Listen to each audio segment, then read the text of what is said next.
Perkenalkan, nama saya Maria Angela Primaningtyas dengan NPM akhir 70. Saya Ilse Sifani Darmawan dengan NPM 130. Perkenalkan, saya Eka Rahmawati dengan NPM 145. Perkenalkan, nama saya Galandria Mahabisono dengan NPM akhir 159. Saya Berlian Salsya dengan NPM 160. Perkenalkan, saya Evidia Puspitasari dengan NPM akhir 214. Perkenalkan, nama saya Navia Ginur Aini dengan NPM akhir 226.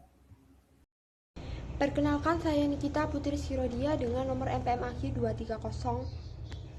Perkenalkan, nama saya Abdurrahman Mufid dengan NPM akhir 242. Perkenalkan, saya Zika Laili Nedila dengan NPM 24013010357. Yang pertama yaitu ada accounting for stock investment. Berbeda dengan penggabungan usaha atau merger, di mana perusahaan target dibubarkan pada investasi saham.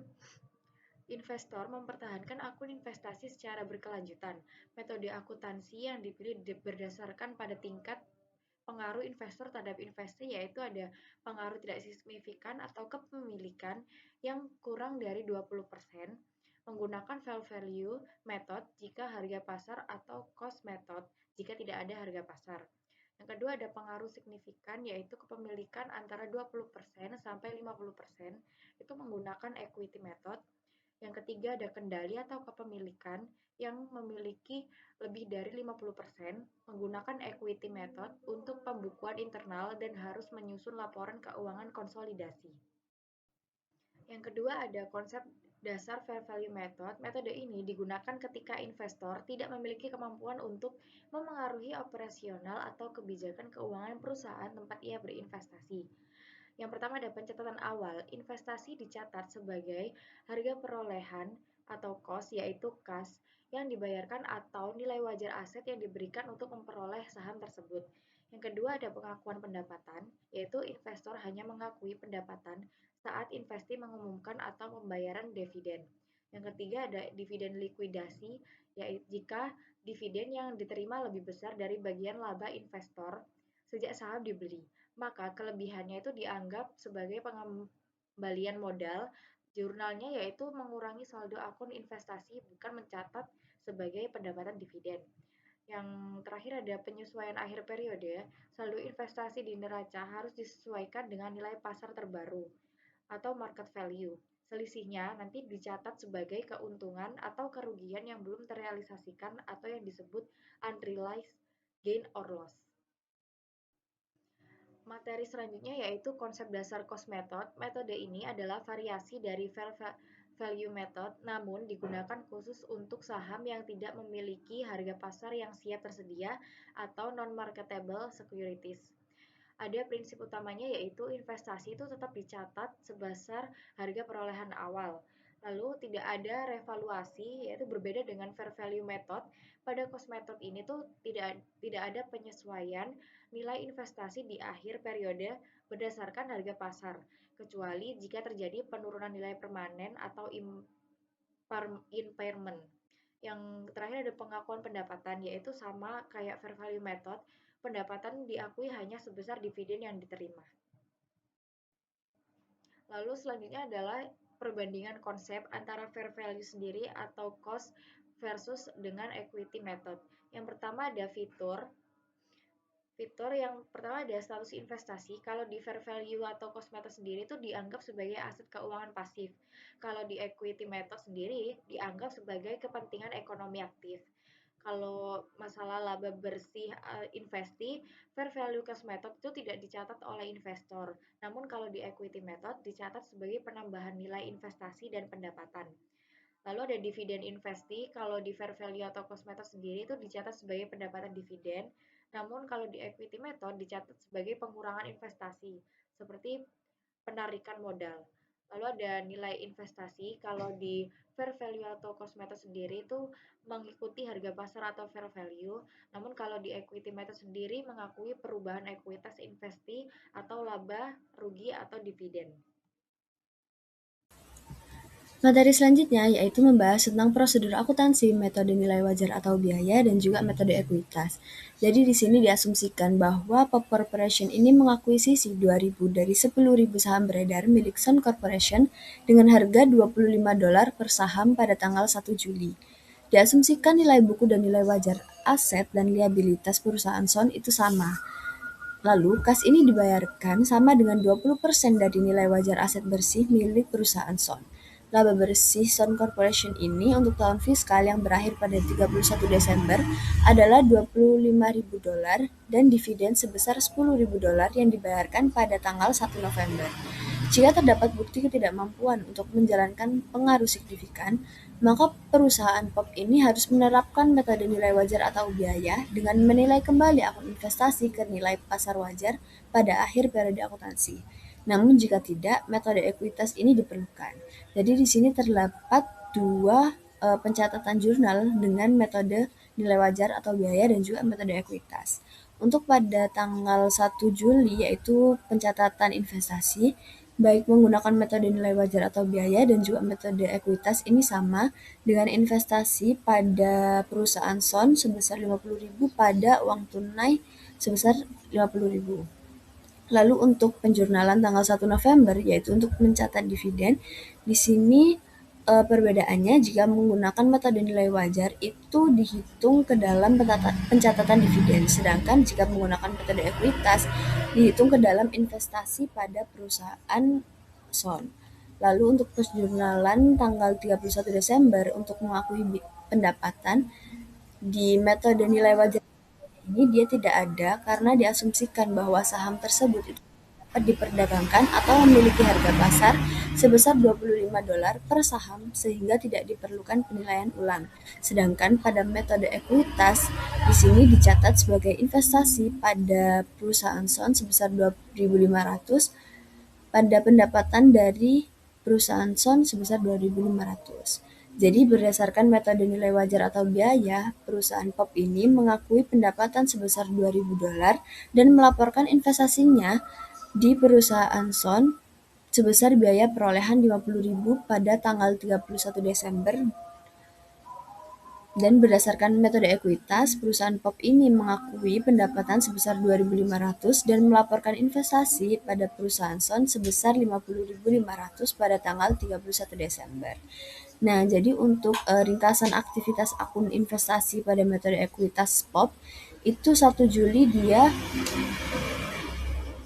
ada biaya awal sebesar 50.000, lalu 1 November itu dia menerima dividen sebesar 2.000, dan pada 31 Desember itu dia mengakui 20% dari laba bersih Sun untuk setengah tahun. Jadi pada 31 Desember ini saldo akhirnya sebesar 50.500.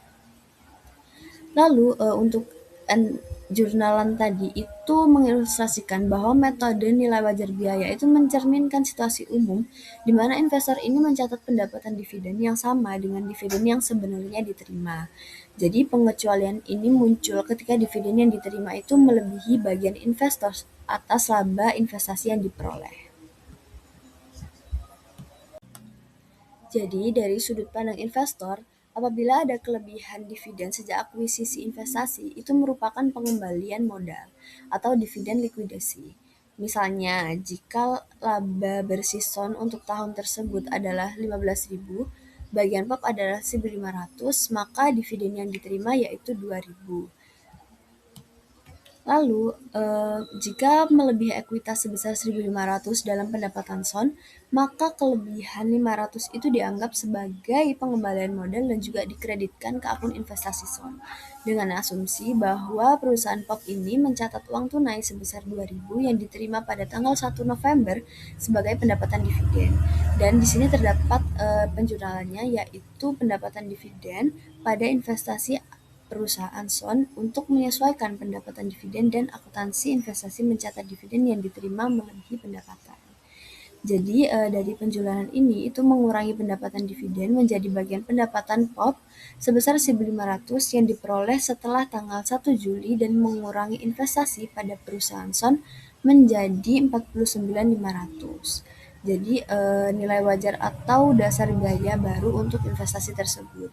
Jika setelah dividen likuidasi saham ini memiliki nilai wajar sebesar 60.000 pada tanggal 31 Desember, maka penjurnalannya itu yaitu tunjangan untuk menyesuaikan sekuritas yang tersedia untuk dijual dengan nilai pasar dengan nominal 10.500 pada keuntungan yang belum terrealisasi atas sekuritas yang tersedia untuk dijual. Jadi keuntungan yang belum terrealisasi atas sekuritas yang tersedia untuk dijual ini termasuk ke dalam pelaporan pendapatan komprehensif lainnya untuk pendapatan dari periode tersebut. Selanjutnya ini ada equity method one line consolidation, yaitu konsolidasi satu baris karena investasi dicatat sebagai satu angka di neraca investor dan pendapatan investasi juga dicatat sebagai satu angka di laporan laba rugi.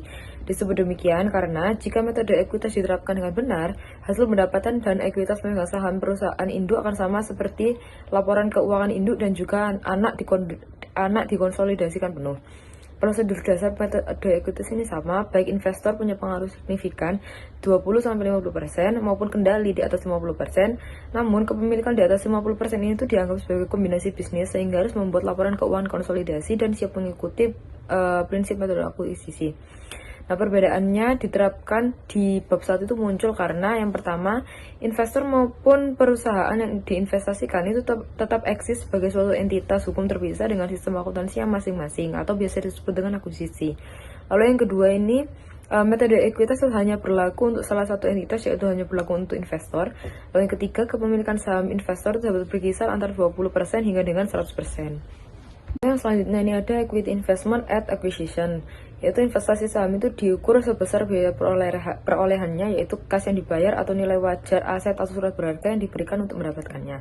Contohnya ini yaitu asumsikan PAM itu membeli 30% saham biasa berhak suara Sun Company yang beredar 1 Januari dan pemegang saham yang ada seharga 2 juta tunai dolar ditambah dengan 200.000 lembar saham biasa PAM Company dengan nilai nominal masing-masing itu 10 dolar dan nilai pasarnya 15 dolar. Biaya tunai tambahan ini 50.000 dolar untuk pendaftaran saham dan 100.000 dolar untuk konsultasi dan penasehat. Nah, PAM itu mencatat pada Januari itu dengan jurnal yaitu investment instan.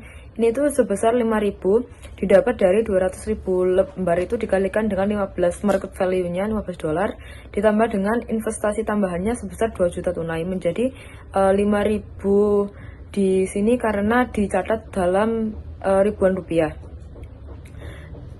Lalu ada common stock-nya sebesar 2.000 dolar. Ini tuh dari 200.000 lembar saham itu dikalikan dengan 10 yang nilai wajarnya tadi. Lalu ada selanjutnya ini di kredit additional paid in capital sebesar 1.000 atau 1 juta dolar. Lalu ada cash sebesar 2.000 atau 2 juta dolar dari yang dia mengeluarkan sebesar 2 juta tunai ini. Lalu yang selanjutnya ini ada jurnalnya yaitu 1 Januari investment expense sebesar 100.000 dolar yaitu biaya konsultasi dan penasehat. Lalu additional paid in capital sebesar 50 atau 50.000 dolar yaitu biaya pendaftaran sahamnya. Lalu dikreditkan dengan cash sebesar 150 atau 150.000 dolar. Investment cash over underlying book value of equity. Nah, ini ada contohnya, asumsikan nilai buku nilai wajar untuk Sun 1 Januari dalam ribuan. Lalu lanjut ke PAM Company and its 30% owned equity investee Sun Company yang 30% beli sahamnya Sun tadi. Itu nyambung sama slide yang sebelumnya, itu ada investment instan tadi kan 5.000. Lalu book value of the interest yaitu 30% tadi dikalikan dengan 12.000 atau total equity-nya yaitu didapatkan dari yang ada di tabel ini, common stock 10.000 ditambah dengan return earning 2.000 menjadi 12.000 total equity. Ini hasilnya 3.600. Lalu investment tadi dikurangi dengan book value menjadi total excess of cost over book value sebesar 1.400. Lalu assignment to identifiable net asset dan goodwill-nya ada inventory, other current asset, equipment, dan notes payable. Ini ada fair value dan book value-nya. Nah, fair value dan book value ini tuh dicari selisihnya, lalu dikalikan dengan persenan dari interest sebesar 30% tadi menjadi untuk amount assignment-nya yang inventory selisihnya 1.000 dikalikan 30% menjadi 300. Lalu other current asset selisihnya sebesar 300 200 dikalikan dengan 30% menjadi 60, lalu equipment selisihnya sebesar 3.000 dikalikan 30% jadi 900, lalu nas payable selisihnya 200 dikalikan 30% menjadi 60. Maka di total tadi menjadi totalnya 300 dikurangi 60 ditambah 900 ditambah 60, karena yang 60 ini dikurangi karena dia itu book value-nya lebih besar dari fair value-nya. Lalu menjadi total assignment-nya net asset itu sebesar 1.200. Nah, lalu ada assignment to goodwill sebesar 200 dikarenakan ini dari totalnya, total excess tadi sebesar 1.400 dikurangi total assignment to identifiable asset 1.200, maka menjadi 200 sebagai goodwill. Nah, kemudian saya akan melanjutkan pada slide ini, kita akan membahas bagaimana pencatatan investasi itu menggunakan metode ekuitas yang dilakukan selama satu periode. Yang pertama, saat menerima dividen pada tanggal 1 Juli, Sun membagikan dividen 1 juta dolar. Karena kepemilikan 30%, PAM menerima 300.000 dolar. Maka untuk penjurnalannya, debitnya kas 300 dan untuk kreditnya investasi pada Sun sebanyak 300 dolar. Di mana penjelasannya dalam metode ekuitas, dividen ini bukan pendapatan. Dividen itu dianggap sebagai pengembalian investasi sehingga akan mengurangi akun investasi. Yang mana dampaknya sendiri pada neraca kas akan naik dan investasi akan turun. Kalau di laba rugi tidak berpengaruh. Kemudian yang kedua, mengakui bagian laba bersih pada tanggal 31 Desember. Sun melaporkan laba bersih 3 juta dolar. Bagian PAM 30% jadi 900.000 dolar. Maka untuk penjurnalannya, debit investasi pada Sun 900, untuk kreditnya income from Sun itu 900 juga. Yang dimana metode ekuitas mengakui laba saat diperoleh, bukan saat dividen dibayar. Di sini dampaknya pada neraca investasinya naik. Kalau laporan laba rugi, income from Sun-nya bertambah 900. Kemudian yang ketiga, amortisasi excess cost atau selisih harga beli di atas nilai buku. Nah, saat membeli saham, PAM akan membayar lebih tinggi dari nilai buku. Selisih ini akan dialokasikan ke persediaan atau 100% habis tahun ini. Aset lancar lain 100%, peralatan 5% bertahun, wesel bayar 20% bertahun. Kemudian penyesuaian dilakukan agar income mencerminkan nilai wajar. Yang pertama, write off persediaan. Untuk jurnalnya, debit income from Sun itu sebanyak 300, untuk kreditnya investasi pada Sun sebanyak 300. Nah, karena persediaan sudah terjual, selisihnya akan langsung habis. Kemudian yang berikutnya, aset lancar lain atau terrealisasi. Untuk jurnalnya, debitnya investasi pada Sun 60, kreditnya income from Sun 60. Nah, karena sebelumnya dinilai terlalu tinggi, saat habis justru akan menambah income. Yang berikutnya, depresiasi tambahan peralatan. Untuk jurnalnya, pada debitnya income from Sun 45, kreditnya investasi pada Sun 45. Nah, karena nilai wajar lebih tinggi, depresiasi ikut lebih besar. Yang terakhir, amortisasi wesel bayar. Untuk jurnalnya, untuk debit income from Sun 12, kreditnya investasi pada Sun 12. Untuk selisih diamortisasi selama 5 tahun. Kemudian total income yang diakui di sini untuk bagian laba awal adalah 900 dikurangi atau ditambah amortisasinya. Jadi 900 tadi dikurangi 300, kemudian ditambah 60, kemudian dikurangi lagi 45, dikurangi 12 sama dengan 603. Nah, sehingga di sini jurnal ringkas akhir tahun bisa dibuat. Debit investasi 603, kreditnya income from Sun 603. Nah, kemudian di sini kita akan melanjutkan untuk melihat bagaimana hasil pencatatan tadi dilaporkan di dalam laporan keuangan. Nah, di dalam laporan laba rugi, bagian laba yang sudah disesuaikan dengan amortisasi itu dilaporkan dalam satu baris sebagai income from Sun sebesar 603. Untuk di laporan posisi keuangan atau neraca, investasi pada Sun dilaporkan dalam satu baris sebesar 5.303.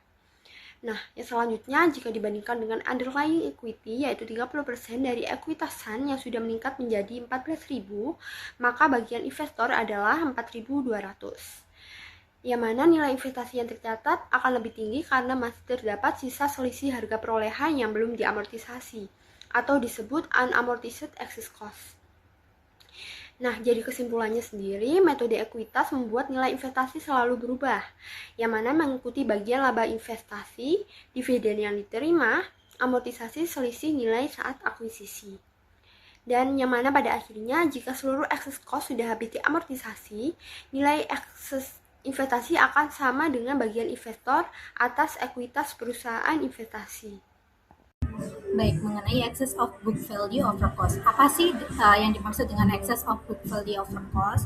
Jadi, book value dari interest yang diperoleh itu kan bisa saja lebih besar daripada investment cost atau fair value.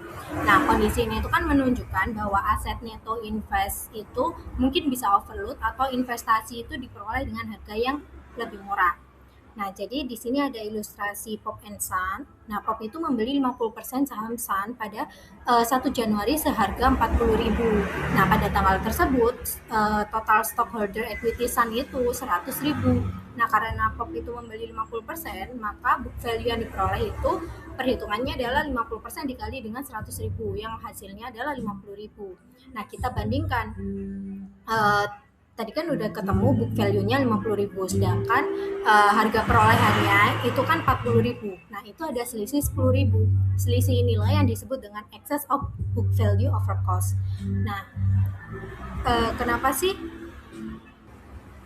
bisa selisih? Nah, selisih ini tuh disebabkan karena ada aset di pembukuan Son yang overload. Nah, overloadnya itu dilihat ada di inventory sebesar 2.000 dan equipment sebesar 18.000. Nah, masing-masing overload ini itu digali sama 50%.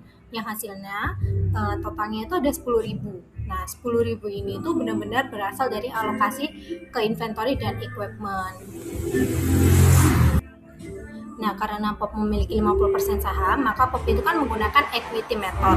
Nah, dalam equity method, setiap selisih antara book value yang diperoleh dan cost investasi itu tidak boleh diabaikan. Jadi, selisih tersebut itu harus dianalisis penyebabnya, terus dialokasikan ke aset atau liabilitas terkait. Nah, kemudian diamortisasi sesuai umur manfaatnya. Nah, yang pertama itu kan ada ini, hitung selisih dari book value dan dari cost, kemudian dialokasikan, kemudian dilakukan amortisasi selisih sesuai umur manfaat aset, dan kemudian amortisasi itu bisa menambah investment income dan saldo akun investasi. Nah, sekarang kita masuk ke pencatatannya satu persatu. Di 1 Januari itu kan terjadi pembelian, jadi Pop itu mencatat debit investment in Sun itu 40.000 dan kreditnya itu cash. Kenapa 40.000? 40.000 kan berasal dari harga pembelian saham tadi kan. Terus di 1 Juli itu ada Sun itu membayar dividen sebesar 5.000. Nah, karena tadi Pop itu memiliki 50%, maka 5.000 itu tadi dikali dengan 50%, hasilnya adalah 2.500. Nah, maka dari itu jurnalnya adalah cash pada debit dan investment in Sun pada kredit. Kenapa dikreditkan ke investment? Karena dalam equity method, dividen itu bukan pendapatan, malah dividen itu dianggap sebagai pengembalian sebagian investasi. Jadi setiap menerima dividen, saldo investasi itu berkurang. Nah, selanjutnya di tanggal 31 Desember itu ada pengakuan laba. Nah, Sun itu melaporkan laba sebesar 20.000. Nah, bagian Pop itu menghitungnya 20.000 dikali 50%, hasilnya 10.000. Maka dari itu jurnalnya adalah investment in Sun pada income from Sun sebesar 10.000 tadi. Nah, 10.000 itu berasal dari persentase kepemilikan dikali laba bersih. Nah, pada tanggal 31 Desember itu ada amortisasi selisih. Ini masuk ke penyesuaian selisih 10.000 tadi. Nah, buku kan mencatat amortisasi sebesar 1,9 ya, atau tadi itu 1.900. Nah, kemudian angka 1.900 ini tuh berasal dari tadi inventory itu kan ada overvalued 1.000. Nah, 1.000 itu dikali dengan 100% yang hasilnya 1,0. Karena kan inventory tersebut itu dijual seluruhnya pada bulan Desember. Kemudian ada overvalued di equipment 9.000 dikali 10%, hasilnya 0,9. Karena kan equipment tadi itu memiliki sisa umur 10 tahun. Jadi amortisasinya itu 1,0 itu ditambah 0,9 yang hasilnya adalah 1,9. Jadi ini tuh jurnalnya adalah debit investment in Sun pada income from Sun. Nah, kenapa sih dia menambah income? Karena aset sebelumnya itu kan overvalued, artinya laba Sun itu sebenarnya lebih besar dari yang tercatat. Maka kita menyesuaikannya dengan menambah income-nya. Nah, setelah itu kita susun seluruh pergerakan. Saldo awalnya kan tadi 40.000 nih. Terus dia membayar dividen 2.500. Terus ada bagian laba itu mencatat 10.000 dan amortisasinya 1.900. Jadi, saldo akhirnya itu 49.400. Nah, total income yang dilaporkan dari SAN adalah 11.900, yang mana itu berasal dari 10.000 ditambah 1.900.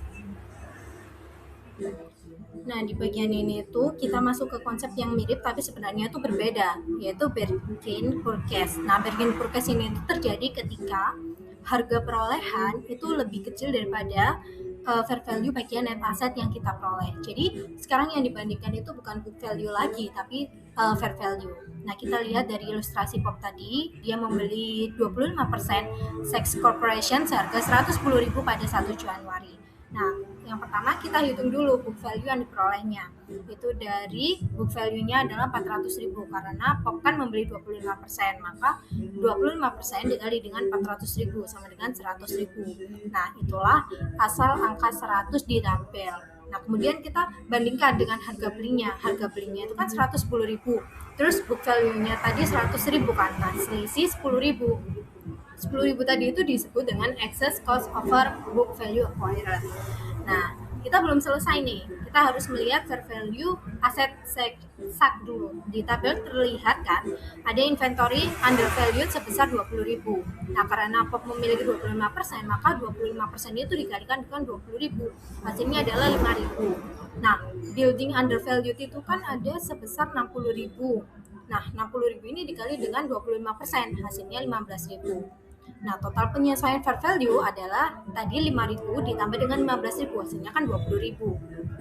Nah, angka 20 itulah yang ada pada kolom assignment to fair value. Nah, sekarang selisih yang awal tadi kan hanya 10.000, tetapi penyesuaian fair value yang dibutuhkan itu kan 20.000. Artinya setelah seluruh selisih 10.000 itu dialokasikan, masih ada kekurangan 10.000. Nah, kekurangan inilah yang disebut negative excess dan dicatat sebagai gain from bargain purchase sebesar 10.000.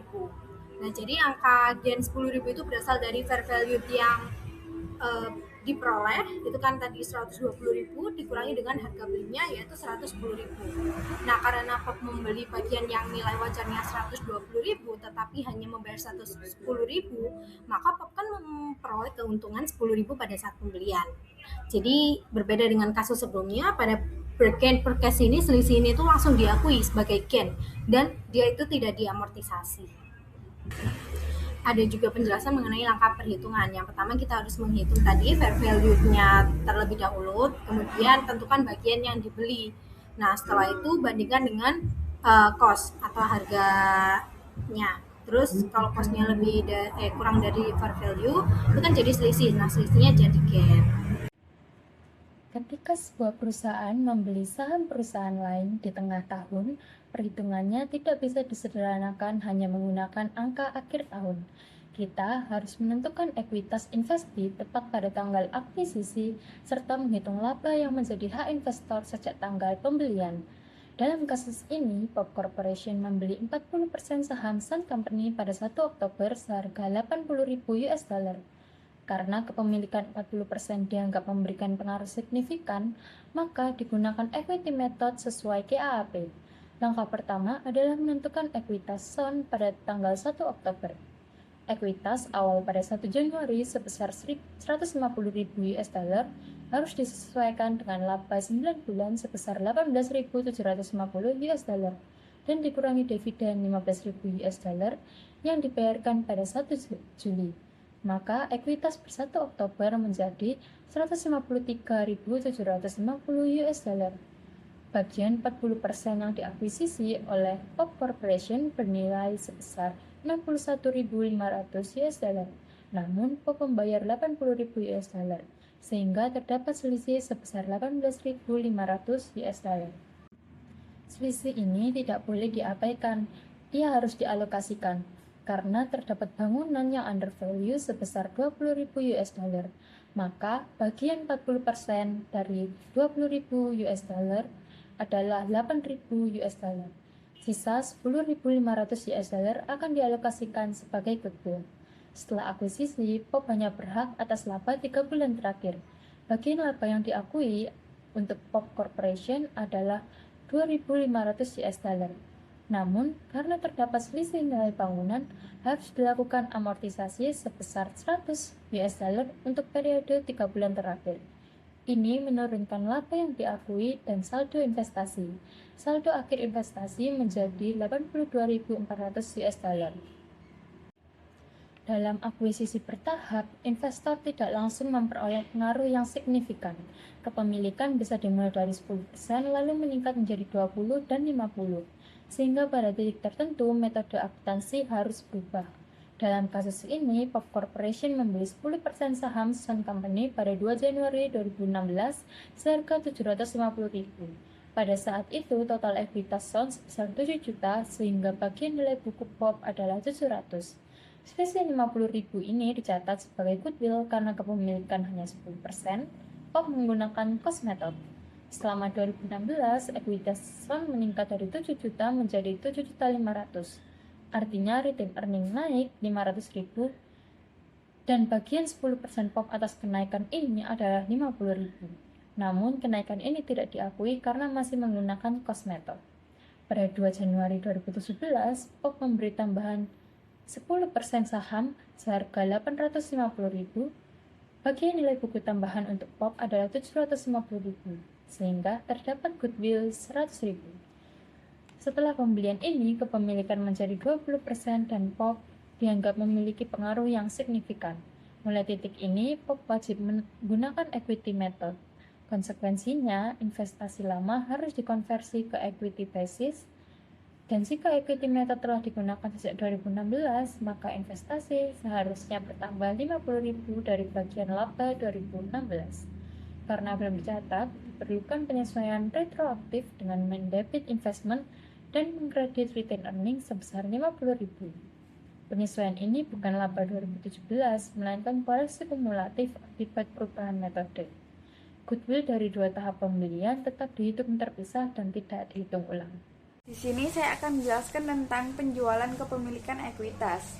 Ketika seorang investor menjual sebagian dari investasi ekuitasnya sehingga kepemilikannya turun di bawah 20% atau kurang dari tingkat yang diperlukan untuk memberikan pengaruh signifikan, metode ekuitas tidak lagi tepat untuk sisa investasi tersebut. Mulai saat itu menggunakan metode nilai wajar atau biaya dan saldo akun investasi setelah penjualan menjadi dasar baru, tidak diperlukan penyesuaian lain dan investor mencatat sisa investasi berdasarkan metode nilai wajar atau biaya seperti biasa. Keuntungan atau kerugian dari kepemilikan ekuitas yang dijual adalah selisih antara harga jual dan nilai buku dari kepemilikan ekuitas tersebut tepat sebelum penjualan. Lalu pembelian saham dari perusahaan yang diinvestasi. Kita telah mengasumsikan hingga saat ini bahwa investor membeli saham dari pemegang saham yang sudah ada pada perusahaan yang diinvestasi. Dalam situasi tersebut, kepemilikan investor sama dengan saham yang dibeli dibagi dengan jumlah saham beredar perusahaan yang diinvestasi. Namun, jika investor membeli saham langsung dari perusahaan penerbit, kita harus menentukan kepemilikan investor dengan membagi saham yang diperoleh dengan total saham beredar setelah perusahaan yang diinvestasi menerbitkan saham baru tersebut. Misalkan, POP Corporation membeli 20.000 lembar saham biasa yang sebelumnya belum diterbitkan langsung dari Sun Corporation seharga $450.000 pada 1 Januari 2016.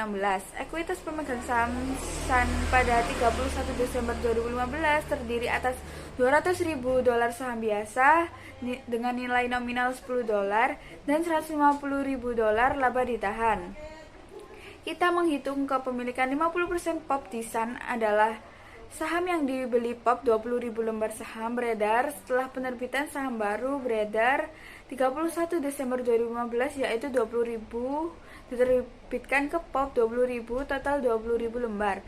Kepemilikan POP di Sun sama dengan 20.000 dibagi 40.000 sama dengan 50%.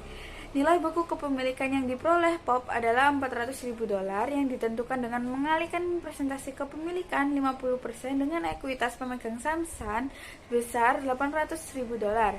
Segera setelah penerbitan tambahan 20.000 saham tersebut, maka perhitungannya ekuitas pemegang saham SAN sebelum penerbitan $200.000 saham biasa ditambah $150.000 laba ditahan, sehingga $350.000. Dengan penjualan 20.000 saham ke POP senilai $450.000, total ekuitas pemegang saham SAN setelah penerbitan yaitu $800.000, sehingga persentase kepemilikan POP yaitu 50%, nilai buku kepemilikan yang diperoleh POP yaitu $400.000. Lalu di sini perusahaan yang diinvestasi dengan saham preferen, metode ekuitas berlaku untuk investasi dalam saham biasa, dan beberapa penyesuaian diperlukan ketika perusahaan yang diinvestasi juga memiliki saham preferen beredar. Penyesuaian ini meliputi yang pertama, alokasi ekuitas pemegang saham perusahaan yang diinvestasi antara saham preferen dan saham biasa untuk menentukan nilai buku investasi saham biasa. Yang kedua, alokasi laba bersih perusahaan yang diinvestasi antara komponen laba preferen dan laba biasa untuk menentukan bagian investor atau laba yang tersedia bagi pemegang saham biasa. GAAP menyatakan bahwa ketika perusahaan yang diinvestasi memiliki saham preferen kumulatif yang beredar, investor dalam saham biasa menghitung bagiannya atas laba atau rugi setelah mengurangi dividen preferen, baik dividen tersebut diumumkan maupun tidak. Selanjutnya adalah penghentian operasi dan pertimbangan lainnya. Dalam pencatatan investasi dengan metode ekuitas, investor melaporkan bagiannya atas pendapatan biasa dari entitas yang diinvestasikan pada satu baris laporan laba rugi. Namun, konsolidasi satu baris tidak berlaku untuk pelaporan pendapatan investasi ketika pendapatan entitas yang diinvestasikan mencakup operasi yang dihentikan. Dalam hal ini, pendapatan investasi harus dipisahkan menjadi komponen pendapatan biasa dan operasi yang dihentikan dan dilaporkan sesuai dengan ketentuan tersebut. Nah, ini ada contoh. Asumsikan bahwa POP Corporation memiliki 40% saham beredar Son Corporation dan bahwa pendapatan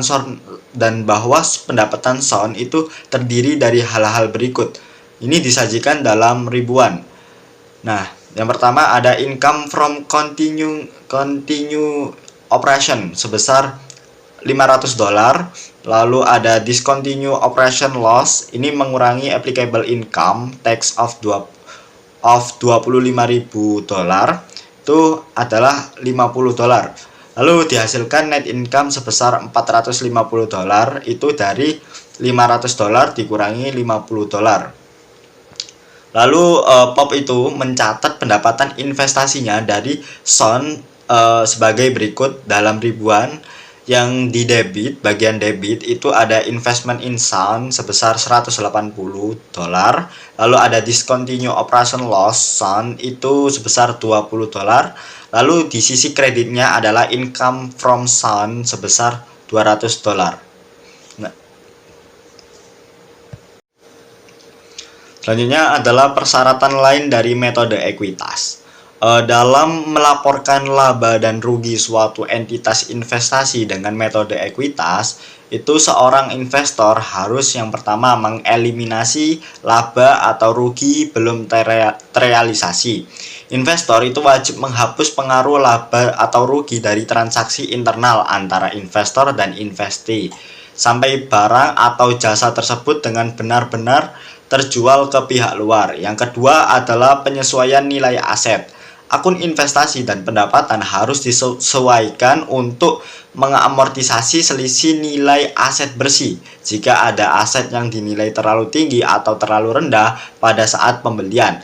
Dan yang ketiga, perubahan aset bersih. Setiap transaksi di tingkat entitas anak yang mengubah porsi kepemilikan aset bersih investor memerlukan penyesuaian pada catatan investor. Dan yang keempat, kompleksitas lanjutan. Prosedur ini itu berkaitan erat dengan proses konsolidasi dan akan melibatkan aspek yang lebih rumit seperti saham preferen, laba per saham atau EPS, earning per share, dan dampak pajak penghasilan. Selanjutnya adalah pengungkapan untuk penerima investasi ekuitas. Di sini ada dua sisi. Yang pertama adalah syarat pengungkapan jika investasi signifikan. Nah, jika investasi dinilai material, investor wajib mencantumkan informasi berikut dalam laporan keuangan. Yang pertama adalah identitas investee, nama perusahaan, dan persentase kepemilikan saham. Yang kedua adalah kebijakan akuntansi, penjelasan mengenai metode akuntansi yang digunakan dalam kurung metode ekuitas. Dan yang ketiga adalah selisih nilai atau difference jika ada perbedaan antara nilai tercatat investasi dengan nilai aset bersih yang mendasarinya, serta bagaimana perlakuan akuntansinya. Dan yang keempat, informasi tambahan seperti nilai pasar agregat jika tersedia dan ringkasan data keuangan seperti aset, liabilitas, laba atau rugi dari perusahaan investasi tersebut. Di sisi lain, di sisi kanan itu implementasi pada laporan keuangan. Contohnya adalah Dow Chemical. Nah, berdasarkan contoh kasus yang disebutkan, investasi ekuitas dilaporkan pada 3 bagian utama. Yang pertama adalah neraca. Ini muncul sebagai akun investasi, itu mencerminkan bagian investor atas aset bersih investasi. Lalu yang kedua ada laporan laba rugi, itu muncul sebagai ekuitas dalam pendapatan, bagian laba bersih dari investasi. Dan yang ketiga adalah laporan arus kas, melaporkan pendapatan ekuitas dan distribusi kas atau dividen sebagai penyesuaian terhadap laba bersih dalam aktivitas operasi. Selanjutnya saya akan membahas mengenai related party transaction. Nah, transaksi pihak berkaitan ini timbul ketika salah satu pihak yang bertransaksi memiliki kemampuan untuk secara signifikan mempengaruhi operasi dari pihak yang lainnya. Nah, pengungkapan yang diwajibkan yaitu meliputi sifat hubungan, deskripsi transaksi, jumlah nominal transaksi, dan setiap perubahan dari periode sebelumnya dalam metode yang digunakan untuk menetapkan ketentuan transaksi dan setiap laporan laba rugi yang disajikan. Jumlah yang terutang kepada atau dari pihak yang berelasi pada tanggal neraca untuk setiap neraca yang disajikan. Nah, kemudian di sini terdapat pengujian penurunan nilai goodwill atau testing goodwill for impairment. Nah, goodwill dan aset tidak berwujud tertentu yang memiliki masa manfaat tidak terbatas tidak diamortisasi. Nah, aset tidak berwujud yang dicatat dan memiliki masa manfaat terbatas tetap diamortisasi selama masa manfaat tersebut. Nah, jika suatu aset tidak berwujud memiliki masa manfaat yang terbatas tetapi belum dapat ditentukan secara pasti, perusahaan harus mengamortisasinya berdasarkan estimasi terbaik atas masa manfaatnya. Aset tidak berwujud termasuk goodwill yang memiliki masa manfaat tidak terbatas tidak diamortisasi, tetapi harus menjalani penelaahan dan pengujian penurunan nilai dari setiap tahunnya. Nah, uji penurunan nilai ini dilakukan untuk memastikan bahwa nilai tercatat goodwill masih mencerminkan nilai yang dapat dipulihkan. Jika nilai tercatat lebih besar dari nilai yang dapat dipulihkan, perusahaan wajib mengakuinya sebagai rugi penurunan nilai. Nah, penurunan nilai pada goodwill dapat berdampak besar pada laba operasi dan laba bersih perusahaan. Nah, ini dapat terlihat dalam kasus Time Warner yang mencatat rugi penurunan nilai dalam jumlah yang sangat material. Selanjutnya, saya akan membahas pengakuan dan pengukuran penurunan nilai atau recognizing and measuring impairment losses. Nah, proses pengujian penurunan nilai goodwill dilakukan melalui 2 tahap pada tingkat unit pelaporan, yaitu segmen operasi atau satu tingkat di bawahnya. Nah, tahap pertama membandingkan nilai tercatat unit pelaporan termasuk goodwill dengan nilai wajarnya. Jika nilai wajar lebih besar dari nilai tercatat, goodwill tidak mengalami penurunan nilai dan pengujian dihentikan. Namun, apabila nilai wajar itu tercatat lebih kecil, perusahaan melanjutkan ke tahap yang kedua dengan membandingkan nilai tercatat goodwill dan nilai wajar dari tersirat goodwillnya. Apabila nilai tercatat goodwill melebihi nilai wajar tersiratnya, perusahaan harus mengakui rugi penurunan nilai sebesar selisih tersebut. Rugi ini tidak boleh melebihi nilai tercatat goodwill dan tidak dapat dibalik. Selain itu, perusahaan dapat menggunakan penilaian kualitatif untuk menentukan apakah uji 2 tahap perlu dilakukan. Kemudian selanjutnya terdapat implied fair value of goodwill. Nah, ini dihitung dengan cara yang sama seperti saat goodwill pertama kali diakui dalam kombinasi bisnis. Perusahaan mengalokasikan nilai wajar unit pelaporan ke seluruh aset dan liabilitas yang dapat diidentifikasi seolah-olah unit tersebut dibeli pada tanggal pengukuran. Pada contohnya, Palm Corporation, nilai wajar total Sun Corporation diperkirakan di 36,25 juta dolar. Setelah dialokasikan ke seluruh aset dan liabilitas yang dapat diidentifikasi sebesar 31,25 juta, diperoleh bahwa nilai wajar tersiratnya yaitu sebesar 5 juta dolar. Nah, karena nilai tercatat goodwill sebesar 6,3 juta dolar lebih besar daripada nilai wajar tersiratnya, perusahaan harus mengakui penurunan nilai goodwill sebesar 1,3 juta dolar. Nah, setelah penyesuaian, nilai goodwill yang digunakan untuk pengujian berikutnya menjadi 5 juta dolar.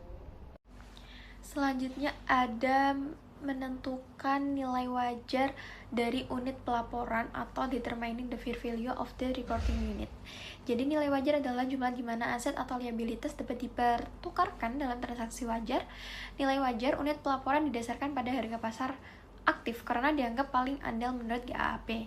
Nah, jika harga pasar tidak tersedia, maka nilai wajar dapat diestimasikan menggunakan harga aset atau liabilitas serupa atau teknik penilaian lain seperti estimasi arus kas masa depan serta kelipatan laba atau pendapatan. Nah, perusahaan wajib melakukan uji penurunan nilai goodwill minimal setiap tahun dan lebih sering jika terjadi kondisi tertentu seperti perubahan hukum atau bisnis yang merugikan, tindakan regulasi negatif, persaingan baru, kehilangan personal kunci, dan rencana penjualan unit pelaporan. Nah, selanjutnya ada opsi nilai wajar untuk investasi metode ekuitas. Jadi, GAAP memberikan opsi bagi perusahaan untuk mencatat investasi metode ekuitas pada nilai wajar per investasi. Jika dipilih, metode ini harus diterapkan selama investasi dimiliki dan dinilai ulang setiap tahun. Nah, perubahan nilai wajar diakui dalam laba bersih dengan penyesuaian kumulatif dicatat dalam valuation allowance. Dan investasi yang menggunakan opsi ini harus diungkapkan secara terpisah. Kemudian ada juga pelaporan dan pengungkapan di mana GAAP mewajibkan goodwill yang material disajikan terpisah di neraca. Kerugian penurunan nilai goodwill juga harus dilaporkan terpisah dalam laporan laba rugi sebagai bagian dari operasi berkelanjutan, kecuali terkait operasi yang dihentikan atau yang dilaporkan terpisah setelah pajak. Selanjutnya ada investasi metode ekuitas. Jadi penurunan nilai goodwill berlaku tidak hanya pada kombinasi bisnis, tetapi juga pada investasi metode ekuitas ketika investor memiliki pengaruh yang signifikan. Goodwill tidak diamortisasi, melainkan diuji penurunan nilainya secara berkala. Untuk investasi metode ekuitas, uji penurunan nilai dilakukan dengan membandingkan nilai wajar dan nilai buku investasi secara keseluruhan. Goodwill dalam investasi ini tidak diuji secara terpisah. Lalu ada masalah potensial, di mana walaupun aturan GAAP jelas secara konsep, penerapannya sulit jika tidak ada harga pasar aktif. Penilaian alternatif cenderung subjektif dan sulit diverifikasi auditor. Selain itu, terdapat risiko manajemen laba. Misalnya melalui praktik big bet dengan menghapus goodwill dalam jumlah besar.